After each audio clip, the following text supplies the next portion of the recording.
Hi అండి. Welcome to Lakshit Telugu blogs. ఈరోజు మన ఛానల్లో ఎంతో టేస్టీగా మరియు సింపుల్గా నేతి బొప్పట్లను ఎలా చేసుకోవాలో ఈ వీడియోలో చూపించబోతున్నాం. మరి లేట్ చేయకుండా దాని ప్రాసెస్లోకి వెళ్ళిపోదామా?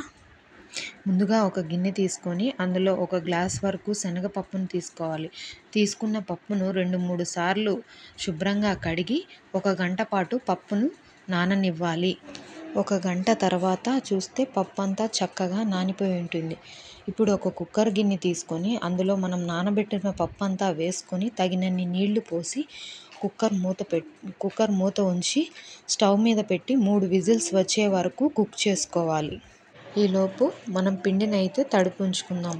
దీనికోసం మరొక గిన్నె తీసుకొని అందులో 1 గ్లాస్ వరకు గోధుమ పిండిని తీసుకొని కొద్దిగా ఉప్పు, పసుపు, నూనె వేసి ఒకసారి బాగా కలిపి కొద్దిగా నీళ్ళని యాడ్ చేసుకుంటూ పిండిని చపాతీ ముద్ద కంటే సాఫ్ట్గా వీడియోలో చూపిస్తున్న విధంగా మెత్తగా కలిపి మూత పెట్టి 1 గంట పాటు నాననివ్వాలి. పప్పు చక్కగా ఉడికిపోయి ఉంటుంది. ఇప్పుడు కుక్కర్ మూత తీసి అందులో నీళ్ళన్నీ వంపేసి ఒక 10 నిమిషాల పాటు పక్కన ఉంచుకోవాలి. 10 నిమిషాల తర్వాత నీళ్ళన్నీ పోయి పప్పు చక్కగా చల్లారిపోయి ఉంటుంది. ఇప్పుడు చల్లారిపోయిన పప్పునంతా ఒక రోలులో వేసుకొని పలుకు అనేది లేకుండా మెత్తగా దంచుకోవాలి. రోలు అందుబాటులో లేని వాళ్ళు ఈ పప్పునంతా మిక్సీ జార్లో కూడా వేసుకొని స్మూత్గా గ్రైండ్ చేసుకొని తీసుకోవచ్చు. ఇప్పుడు 200 గ్రాముల వరకు బెల్లం తీసుకొని అందులో కొద్దిగా నీళ్ళని వేసి స్టవ్ పైన ఉంచి బెల్లం మొత్తం కరిగే వరకు కలుపుతూ ఉండాలి.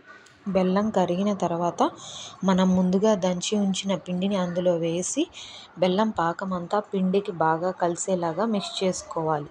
బెల్లం పాకం మొత్తం పిండిలో కలిసిన తర్వాత స్టవ్ని సిమ్లో ఉంచి 15 నిమిషాల వరకు కలుపుతూ పిండిని కుక్ చేసుకోవాలి. 15 నిమిషాల తర్వాత పిండి కన్సిస్టెన్సీ అనేది గట్టిగా అవుతుంది.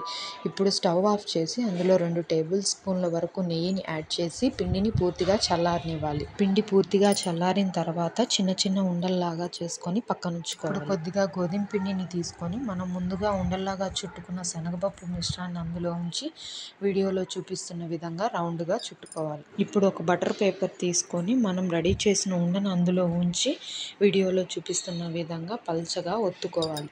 ఇప్పుడు స్టవ్ పైన ఒక ప్యాన్ పెట్టి అందులో కొద్దిగా నెయ్యిని యాడ్ చేసి మనం ముందుగా ఒత్తుకున్న పిండిని అందులో వేసి 2 వైపులా వీడియోలో చూపిస్తున్న విధంగా బాగా కాల్చుకొని ఒక ప్లేట్లోకి తీసుకొని పక్కన ఉంచుకోవాలి.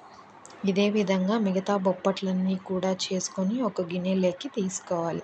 అంతేనండి, ఎంతో టేస్టీగా మరియు సింపుల్గా చేసుకునే నేతి బొప్పట్లు అనేటివి రెడీ. ఈ వీడియో కనుక మీకు నచ్చినట్లయితే లైక్ చేసి షేర్ చేసి నా ఛానల్ని సబ్స్క్రైబ్ చేయండి. Thank you. బాయ్.